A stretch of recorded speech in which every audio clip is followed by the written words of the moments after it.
G'day, this is Dimitri Lascaris coming to you from Montreal, Canada on August 8th, 2024. I'm currently taking a stroll in my neighborhood. I live in Old Montreal for part of the year. I have lived here for now 6 years or so. You can see behind me, this is the old port. Off in the distance, the St. Lawrence Seaway. A lot of people out here today because it is summertime and this part of the city tends to attract quite a bit of tourism this time of year. The other part of the year when I'm not in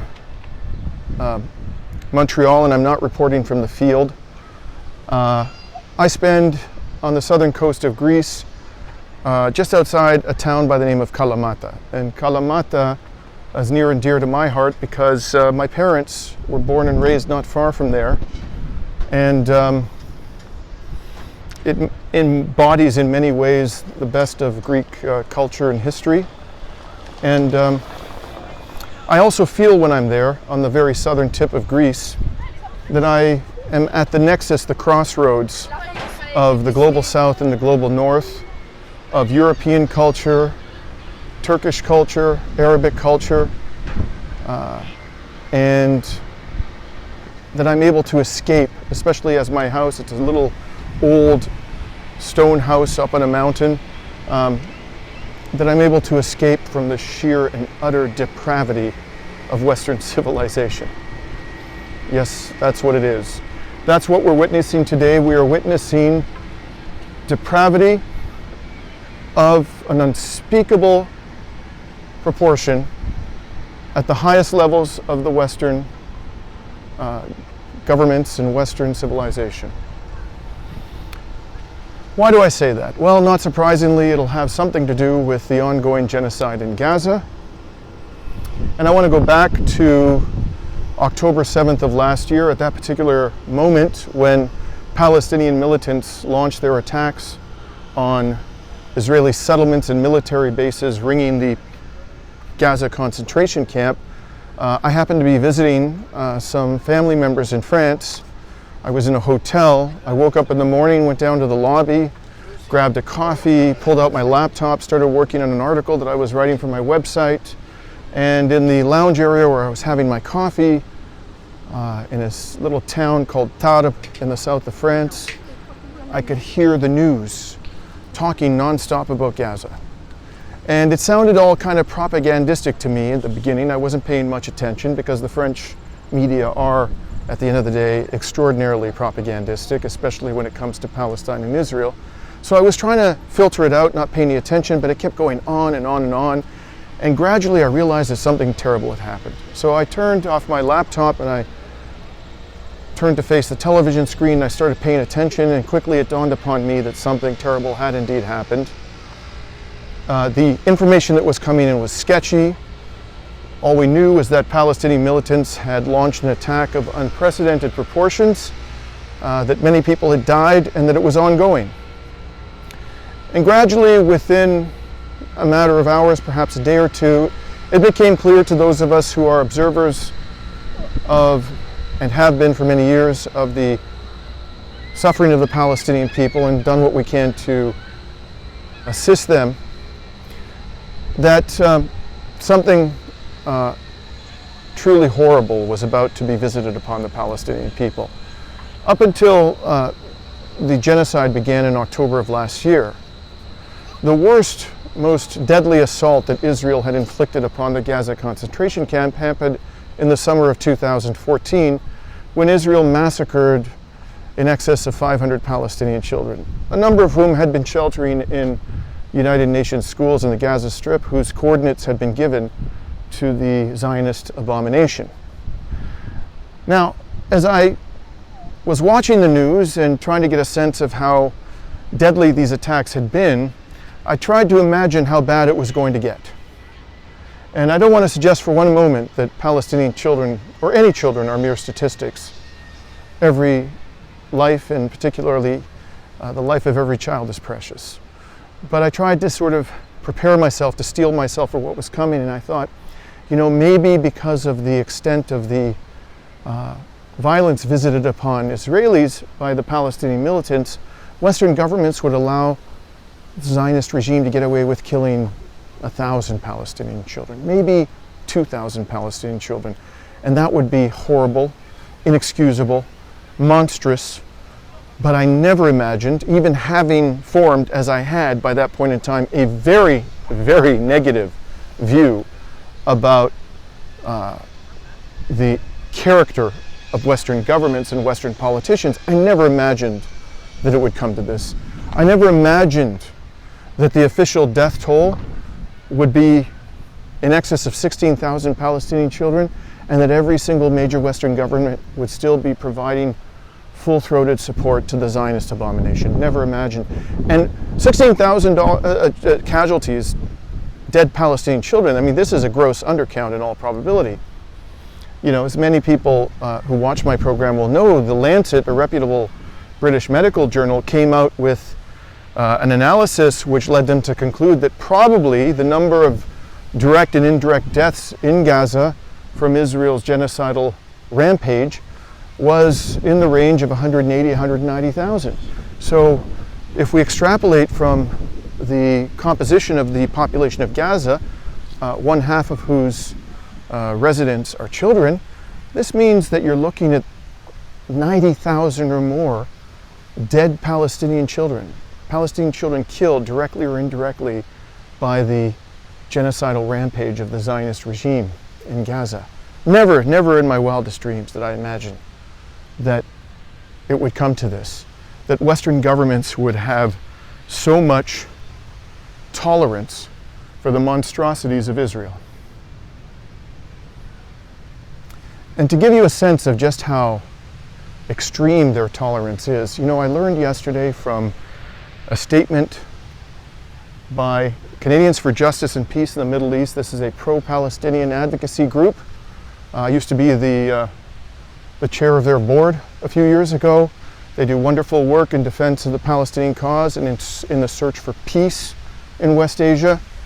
They put out a statement in which they condemned the Canadian government for, get this, deciding not to send a representative to a ceremony in Nagasaki, Japan, organized in honor of the victims of the atomic bombing of Japan by the US government approximately 79 years ago.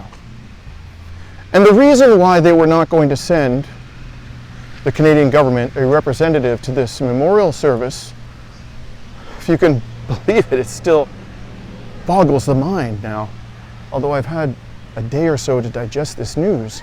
The reason they're not going to send a representative of the Canadian government to a service in honor of the victims of another major atrocity, one of the worst atrocities in the history of warfare, the US atomic bombing of Nagasaki and Hiroshima, was because the mayor of Nagasaki had decided not to invite the genocidal Israeli regime to send a representative to the ceremony.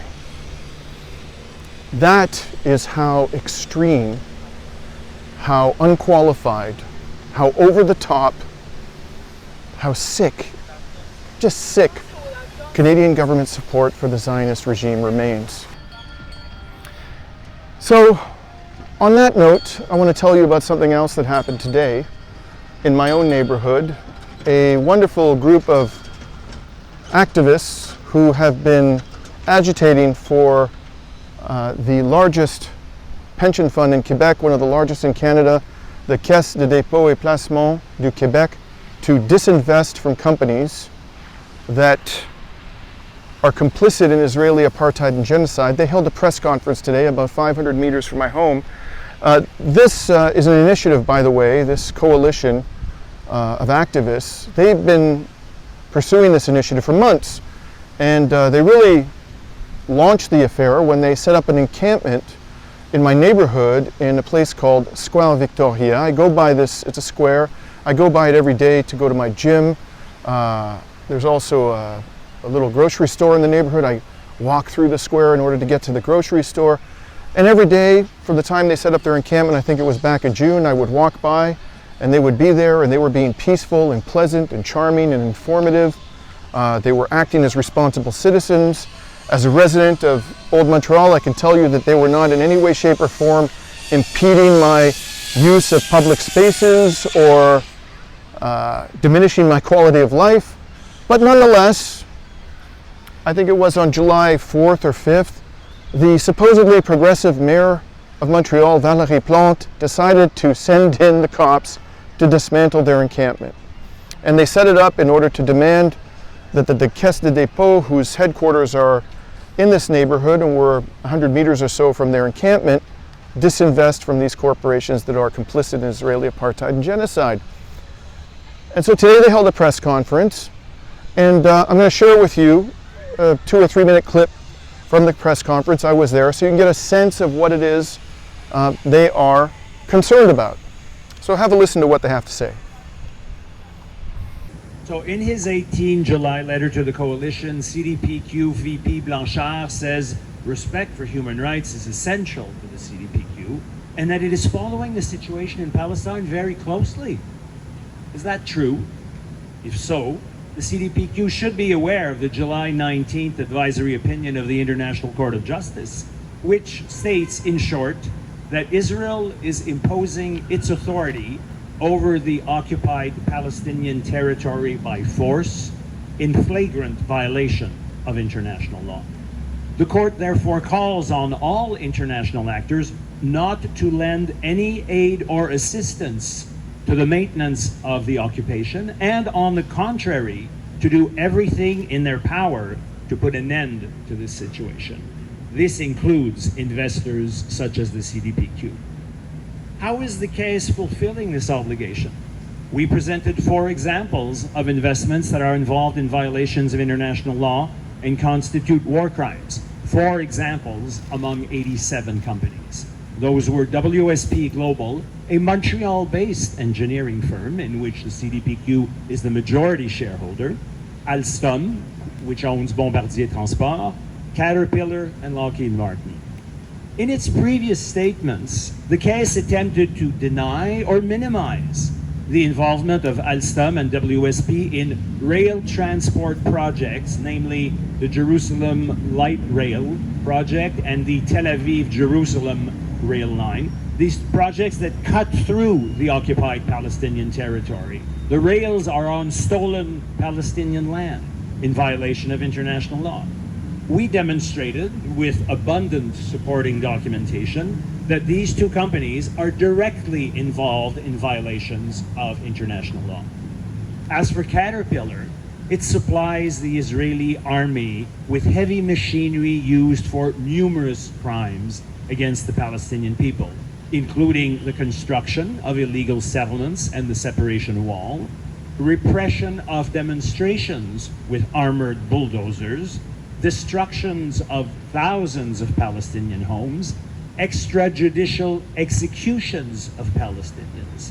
Finally, the Israeli army uses these vehicles to kill civilians, as was the case last December, when Caterpillar armored bulldozers were used to bury alive the wounded outside Gaza's Kamal Adwan hospital.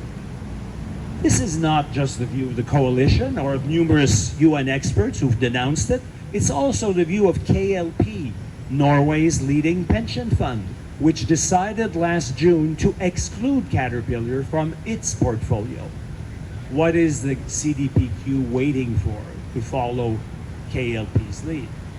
Lockheed Martin supplies Israel with several types of weapons, including F-16 and F-35 fighter jets. When the Israeli army makes an airstrike, it's usually with a Lockheed Martin plane. These planes are regularly used to drop bombs weighing up to 900 kilos. That's 2,000 pounds. Bombs that can kill and injure people up to a kilometer from their point of impact. We're talking an area 10 times the size of Le Parc La Fontaine. These bombs are so powerful that even the US Army has stopped using them in densely populated areas. What does Israel do? It uses them to bomb refugee camps, to bomb hospitals, to bomb schools all over the Gaza Strip. So there you have it, folks. The Caisse de Dépôt et Placement du Québec, one of the largest pension funds in Canada with over $400 billion of assets under management. has in excess of $14 billion invested in corporations that are complicit in Israeli genocide and apartheid, including Lockheed Martin, which produces the bombers and the fighters and the bombs that are being used to slaughter Palestinian civilians. The Caisse de Dépôt will not even disinvest from Lockheed Martin, and they won't do it even after Israel has engaged in every manner of depravity and barbarism imaginable and advertised it to the whole goddamn world.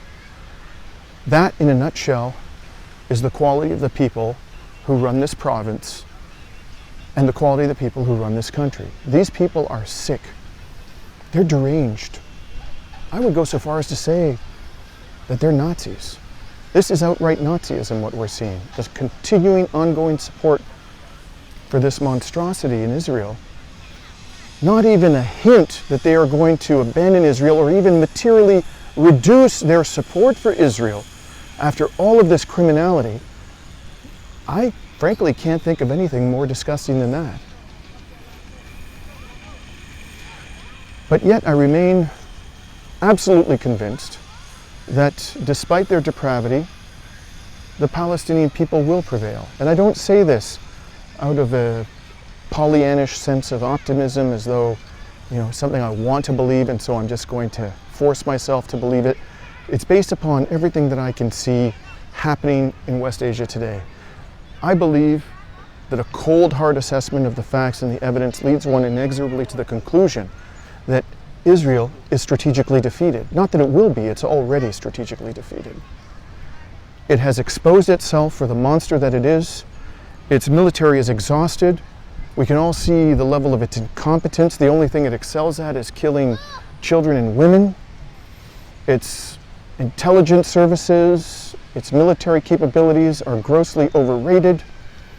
And the people of West Asia have had enough, and their courage and their steadfastness, their restraint, the intelligence with which they are approaching this monumental conflict and battle with the forces of evil, because that's what they are, lead me to only one conclusion, and that is that the Palestinian people will be free in my lifetime.